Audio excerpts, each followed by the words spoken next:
when people only have the conversation that feels easy, that feels comfortable, no sales process, no sales training, no enablement playbook is going to save you and the deal. So the real question is this: what actually drives performance in B2B sales and what shuts it down? Well, lovely people, welcome to one of our solo episodes, which I will share some thoughts that we have collected from all these podcasts and leadership interviews that we've had. So let me say something that might be slightly uncomfortable. Most sales teams don't underperform because they don't know how to sell. They underperform because somewhere along the way, people stop having the conversation that sits just outside that piece that we call comfort zone, their comfort zone. And when that happens, when people only have the conversation that feels easy, that feels comfortable, no sales process, no sales training, no enablement playbook is going to save you and the deal. So the real question is this: what actually drives performance in B2B sales and what shuts it down? Now, we've been coaching sales organizations for decades, and through this podcast, the B2B Sales Trends Podcast, I've talked to over 100 sales and go-to-market leaders, and I have come to understand the following extremely clear. And I want you to hear that in a very clear way too. When results drop, leaders almost always reach for the long lever. They tweak the sales funnel, they add another CRM field, they roll out another sales strategy, they drive everybody insane doing it. But the issue isn't mechanical. The issue is, that might surprise you in the day and age of AI, the issue is human.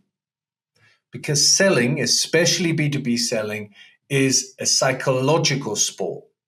And performance lives or dies in moments where someone has to stay present instead of getting defensive, instead of getting disengaged, instead of falling back into their comfort zone, doing things the way they've always done. Here is what we see all the time. People know when a deal shouldn't really be in the pipeline. They know that. They know when the buyer persona they're talking to can't actually move the decision forward. They know when there is something bigger sitting underneath budget priorities, internal politics, and so forth. But it's going there that is uncomfortable. And it feels risky to people to do so. So instead of changing their conversation, they actually narrowing it. They stay technical instead of financial and outcome focused, which is the key. Operational instead of strategic. They keep talking to the people who feel safe instead of the people who actually shape the outcome. Now, they also stay polite. They stay surface level. They stay where the conversation feels comfortable, with no tension, and comfortable conversations don't move deals forward. Let me break it to you. Hey, a quick pause here, because if you're leading a sales team right now, you will want to hear this. We've just released our new report, the 26 Sales Trends for 2026. It's pulled from the conversations we've had with senior leaders on this very podcast. The themes, the shifts, and the realities shaping how customers buy and how teams need to sell in the new year. It's practical, it's concise, and it's built to help you make better decisions faster. You can download it for free at the link in this description box or at globalperformancegroup.com. Now, let's get back to the conversation. It's a really good one. This is where sales psychology matters more than the actual techniques. When people feel that pressure, they default to what they know. They stay product focused. They talk to the people who feel familiar. They talk to the people who are they drawn to. And who are they drawn to? They are drawn to the people who they can have the conversation that just feels safe. When they feel overwhelmed, though, they avoid the room altogether, especially when the conversation turns financial, strategic, or too senior. And that's a huge issue. But those conversations that move the deals really forward happen in that particular narrow space. That particular space where you alert, where things are slightly uncomfortable, where you be talking to someone who can actually say yes. And that's not confidence alone, though. That's confidence supported by competence. I'm not talking about competence in a technical sense. It's about the competence of the skill and behavior and the confidence to know that you are executing well. And you don't build that by telling people to be brave or to motivate yourself or to do things different. You build it by helping them trust themselves in those moments they have learned to avoid. So really, they need to unlearn to avoid them, trust themselves. And how do you do that?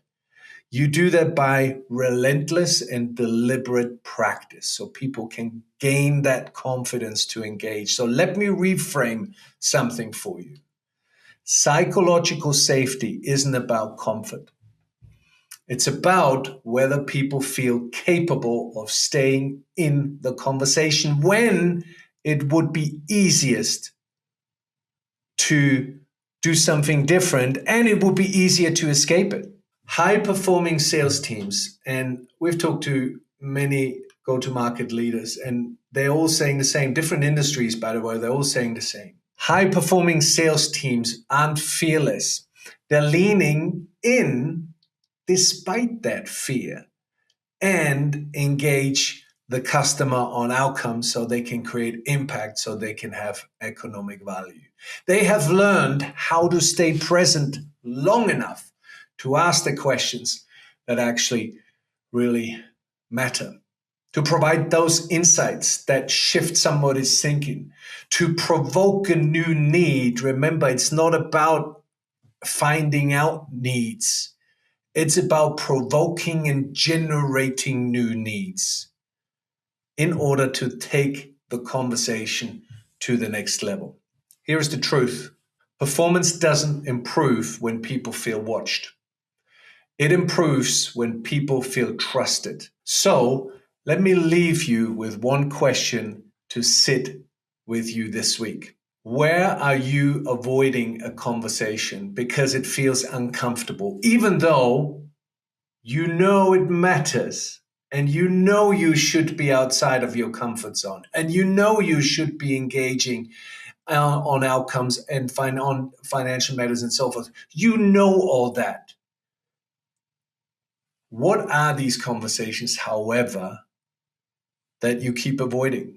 And if you lead a team, try this. In the next meeting, team meeting, sales meeting, ask, what's the one conversation we're hesitating to have right now? Then stop talking. Let the room sit with it a little bit. That pause will tell you everything you need to know.